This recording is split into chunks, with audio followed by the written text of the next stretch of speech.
Hello students, this is Ruchir Chauhan. So students, हम सभी जानते हैं बोर्ड ने पैटर्न भी इस बार चेंज कर दिया है।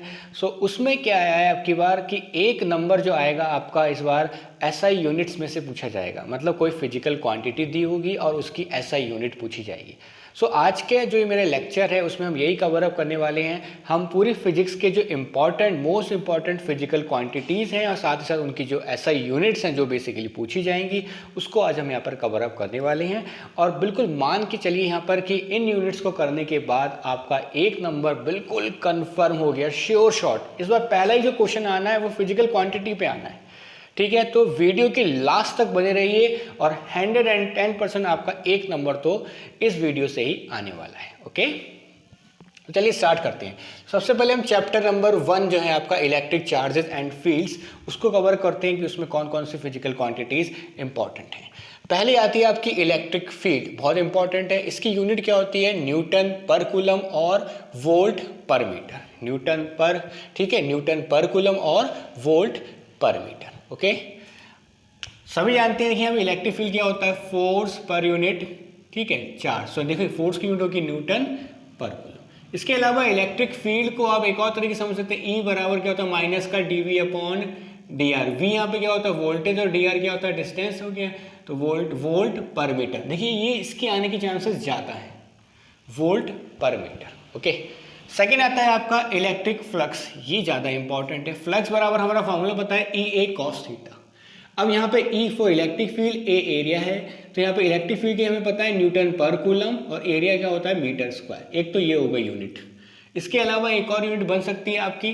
देखिए यहाँ पे मैंने इलेक्ट्रिक फील्ड की यूनिट क्या लिखी थी? वोल्ट पर मीटर। तो वोल्ट पर metre multiply by area metre square. Metre से मीटर गया, बचेगा क्या? Volt metre. तो ये बहुत इंपॉर्टेंट है। बेसिकली वो क्या देगा क्वेश्चन में कि which physical quantity have unit volt meter. वो ये नहीं देगा, वो ये देगा which physical quantity have unit volt metre. तो आप लिखोगे इलेक्ट्रिक फ्लक्स। तो यहाँ पे देखिए मैंने स्टार लगा दिया। जिन पर भी मैं स्टार मार्क करूंगा वो वेरी वेरी वेरी इंपॉर्टेंट होने वाले हैं। उनको तो आपको बिल्कुल करके ही जाना है। ओके, रट के जाना है, या आप अगर फॉर्मूला पता है तो फिर तो रटने की भी जरूरत नहीं है। ओके, नेक्स्ट आता है परमिटिविटी ऑफ फ्री स्पेस, जिसे एप्सिलॉन नॉट से रिप्रेजेंट करते हैं। इसका फॉर्मूला क्या होता है? कूलम स्क्वायर पर newton metre square. Coulomb square पर न्यूटन मीटर स्क्वायर। ओके, फिर आता है आपका डाइपोल मूवमेंट। डाइपोल मूवमेंट हम सभी जानते हैं, चार्ज मल्टीप्लाई बाई डिस्टेंस, ठीक है, या मतलब दो चार्ज के बीच में पॉजिटिव और नेगेटिव चार्ज जो होता है वो डाइपोल होता है, उसके बीच का डिस्टेंस हम 2 से रिप्रेजेंट करते हैं। तो चार्ज के लिए क्या यूनिट होगी? कूलम, और डिस्टेंस की यूनिट क्या होगी? मीटर। तो कूलम मीटर ये यूनिट होगी। ओके, तो फर्स्ट चैप्टर में से तो आपका इतने ही यूनिट्स अगर आप कर लेते हैं तो डेफिनेटली अगर यहाँ से आया तो यही आएगा। ओके बच्चों, नेक्स्ट चैप्टर आता है, सेकेंड चैप्टर जो है आपका इलेक्ट्रोस्टैटिक पोटेंशियल एंड कैपेसिटेंस। इसमें देख लेते हैं। तो फिफ्थ नंबर की जो हमारी फिजिकल क्वांटिटी होगी पोटेंशियल। पोटेंशियल हम सभी जानते हैं work done per unit charge. Work की यूनिट क्या होगी? जूल, और चार्ज की कूलम या वोल्ट। हम सभी जानते हैं पोटेंशियल या पोटेंशियल डिफरेंस की यूनिट क्या होती है? वोल्ट है।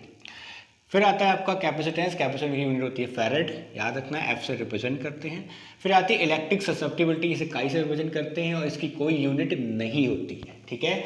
इलेक्ट्रिकल ससेप्टिबिलिटी याद रखिएगा, इसकी कोई यूनिट नहीं होती है। नेक्स्ट आता है आपका इलेक्ट्रिक पोलराइजेशन, जिसे कैपिटल पी से भी रिप्रेजेंट किया जाता है। ये इंपॉर्टेंट है बच्चों, 8th वाली जो है हमने स्टार मार्क कर दिया है।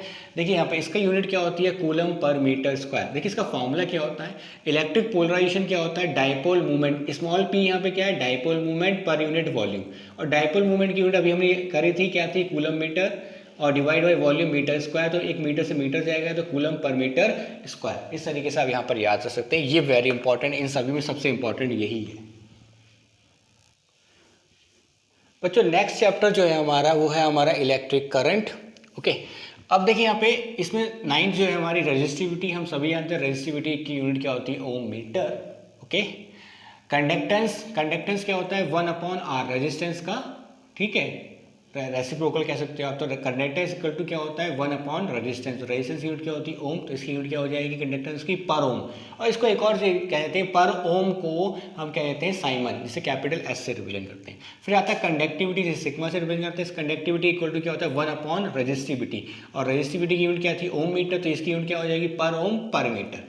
या पर ओम को हम क्या लिख सकते हैं? साइमन पर मीटर। या एक और चीज लिख सकते हैं, मोह पर मीटर, ठीक है, पर ओम को मोह भी कह देते हैं और पर मीटर, तो ये याद रखना है आपको। नेक्स्ट आ गया करंट डेंसिटी। करंट डेंसिटी का फॉर्मूला क्या होता है, करंट पर यूनिट एरिया, तो इसका यूनिट क्या हो जाएगी, करंट की यूनिट होती है एम्पियर, एरिया की होगी मीटर स्क्वायर, तो ampere per metre square. Next आता है आपका मोबिलिटी, इसको आप एरिया को ऐसे लिख लीजिए यहाँ पे, area current per unit area, तो ampere per metre square. Mobility ये देखिए, ये वेरी वेरी इंपॉर्टेंट है। मोबिलिटी इक्वल टू क्या होता है, drift velocity divide by electric field. Okay, drift velocity इसकी यूनिट क्या होती है, ये देख लीजिए, मीटर स्क्वायर पर वोल्ट पर सेकंड, मीटर स्क्वायर पर वोल्ट पर सेकंड, वेरी वेरी इंपॉर्टेंट, करके ही जाना है इस बार, हो सकता है ये यूनिट आ जाए आपकी। तो देखिए यहाँ पे क्या होगी, वेलोसिटी की यूनिट क्या होती है, मीटर पर सेकंड, और इलेक्ट्रिक फील्ड की क्या होती है, वोल्ट पर मीटर, तो मीटर ऊपर चला जाएगा तो मीटर स्क्वायर, सेकंड पर सेकंड, और ये वोल्ट जब ऊपर जाएगा तो पर वोल्ट हो जाएगा। तो इस तरीके से ये यूनिट आपकी आ गई। ओके, थोड़ा अगर फास्ट हूँ तो आप बिल्कुल पॉज करके देख सकते हैं, कोई प्रॉब्लम नहीं है। अच्छा, नेक्स्ट चैप्टर आपका मूविंग चार्ज एंड मैग्नेटिज्म। इसमें 14 नंबर पे जो आती है आपकी यूनिट है, जो फिजिकल क्वांटिटी है, सॉरी, मैग्नेटिक फील्ड। हम सभी जानते हैं मैग्नेटिक फील्ड की यूनिट क्या होती है, टेस्ला। नेक्स्ट आता है मैग्नेटिक मूवमेंट। मैग्नेटिक मूवमेंट का फॉर्मूला क्या होता है, I multiply by A. I current हो गया, ए फॉर एरिया हो गया। तो करंट की यूनिट क्या होती है, एम्पियर, और एरिया की यूनिट क्या होती है, मीटर स्क्वायर। एक और यूनिट बनती है जो ज़्यादातर पूछी जाती है, वो क्या है आपकी, जूल पर टेस्ला। देखिए इसका एक और फॉर्मूला होता है energy per unit magnetic field. तो यहाँ पे एनर्जी की यूनिट क्या होगी, जूल, और मैग्नेटिक फील्ड की होगी टेस्ला। ओके, तो ये 15 जो है वेरी वेरी इंपॉर्टेंट है। नेक्स्ट आ गया आपका 16, परमेबिलिटी ऑफ फ्री स्पेस, जिसे म्यू नॉट से रिप्रेजेंट किया जाता है, इसकी यूनिट होती है टेस्ला मीटर पर एम्पियर। ये भी इंपॉर्टेंट है, इसको भी आपको करके जाना है। फिर आती है करंट सेंसिटिविटी। हम सभी जानते हैं करंट सेंसिटिविटी क्या होती है, डिफ्लेक्शन डिवाइड बाई करंट। तो यहाँ पे डिफ्लेक्शन की यूनिट क्या आ गई, रेडियन पर एम्पियर। ऐसी वोल्टेज सेंसिटिविटी, रेडियन पर वोल्ट। ओके, नेक्स्ट चैप्टर आपका मैग्नेटिज्म एंड मैटर। तो 19th है, ये भी इंपॉर्टेंट है बच्चों। मैग्नेटिक फ्लक्स 5V से रिप्रेजेंट करते हैं, इसकी यूनिट होती है वेबर या टेस्ला मीटर स्क्वायर। देखो फ्लक्स, मैग्नेटिक फ्लक्स बराबर क्या होता है, बी ए कॉस थीटा होता है। कॉस थीटा की यूनिट लिखने की जरूरत नहीं है, B A, B for magnetic field मतलब टेस्ला, और A for area metre square. Next आता है मैग्नेटिक इंटेंसिटी, से कैपिटल एस से रिप्रेजेंट करते हैं, इसकी यूनिट होती है एम्पियर पर मीटर। फिर आता है इंटेंसिटी ऑफ मैग्नेटाइजेशन, इसकी यूनिट होती है एम्पियर पर मीटर। दोनों की यूनिट यहाँ पर बच्चों सेम है, इसे कैपिटल आई से रिप्रेजेंट किया जाता है, एम्पियर पर मीटर इसकी यूनिट है। ओके, नेक्स्ट चैप्टर आता है बच्चों इलेक्ट्रोमैग्नेटिक इंडक्शन। देखिए यहाँ पे जो सबसे इंपॉर्टेंट है वो आपकी सेल्फ इंडक्टेंस, जिसको हम कैपिटल एल से रिप्रेजेंट करते हैं, इसकी यूनिट होती है बच्चों हेनरी या वेबर पर एम्पियर या टेस्ला मीटर स्क्वायर पर एम्पियर। देखो यहाँ पे ये यूनिट कैसे बनी, ये वाली ये आ सकती है टेस्ला मीटर स्क्वायर पर एम्पियर।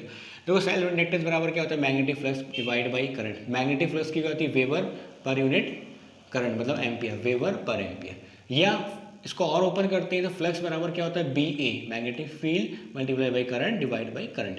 तो मैग्नेटिक फील्ड की होगी टेस्ला, एरिया की मीटर स्क्वायर, और करंट की पर एम्पियर। सिमिलर वे में म्यूचुअल इंडक्टेंस एम हो गया, उसकी भी यूनिट हेनरी, वेबर पर एम्पियर, या आप ये भी लिख सकते हो, कोई दिक्कत नहीं है। उसके बाद आता है आपका इंड्यूस ईएमएफ, इसकी यूनिट क्या होती है, वोल्ट होती है, तो कोई दिक्कत नहीं है। देखिए यहाँ पे दोनों यूनिट सेम ही रहेगी, सेल्फ इंडक्टेंस और म्यूचुअल इंडक्टेंस, कोई दिक्कत नहीं है। ओके, नेक्स्ट आ रहा है बच्चों, यहाँ पर आप देख सकते हैं alternating current 7th chapter. IRMS मतलब करंट ही है, करंट की यूनिट क्या होती है, एम्पियर। VRMS मतलब रूट मीन स्क्वायर होता है ना, यहाँ पे रूट मीन स्क्वायर वेलोसिटी, तो ये इसकी यूनिट क्या होती है, सॉरी रूट मीन स्क्वायर हो गया, यहाँ पे वोल्टेज है आपकी, ये वोल्ट हो जाएगी। ओके, फिर आ गया आपका कैपेसिटिव रिएक्टेंस, एक्सी से रिप्रेजेंट किया जाता है, इसकी यूनिट होती है ओम। कैपेसिटिव रिएक्टेंस ये बिल्कुल रेजिस्टेंस की तरह काम करता है, इसकी यूनिट होती है ओम। इंडक्टिव रिएक्टेंस, इसे हम एक्सएल से रिप्रेजेंट करते हैं, इसकी भी यूनिट होती है ओम। और इम्पीडेंस आता है, ठीक है, आरएलसी सर्किट में, इसकी भी यूनिट होती है ओम।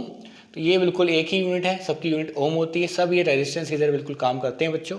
नेक्स्ट आता है क्वालिटी फैक्टर, इसकी कोई यूनिट नहीं होती है, ठीक है। तो ये कुछ 30 के करीब यहाँ पर ये यूनिट्स हैं। इसके बाद जो चैप्टर्स है उसमें बेसिकली ऐसी कोई यूनिट है नहीं जो ज़्यादातर पूछी जाए, ठीक है। तो यहाँ पर मैंने कुछ जो इम्पॉर्टेंट, जो मोस्ट इम्पॉर्टेंट यूनिट्स हैं वो मैंने यहाँ पर आपको बता दी हैं। इसके अलावा मुझे नहीं लगता बच्चों कि कहीं और से कोई यूनिट पूछी जाएगी। बेसिकली यही चैप्टर्स जिनसे बेसिक आपको यूनिट्स, फिजिकल क्वांटिटीज़ या उनकी यूनिट्स पूछी जाती हैं, यही, ठीक है। इसके अलावा जो चैप्टर्स बचे हुए हैं उनमें ऐसा कुछ खास है नहीं। ओके, तो अगर कोई डाउट है किसी चीज़ पे तो आप बिल्कुल कमेंट करके पूछ सकते हैं। और अगर वीडियो अच्छा लगा तो लाइक और सब्सक्राइब करना ना भूलें। Thank you very much.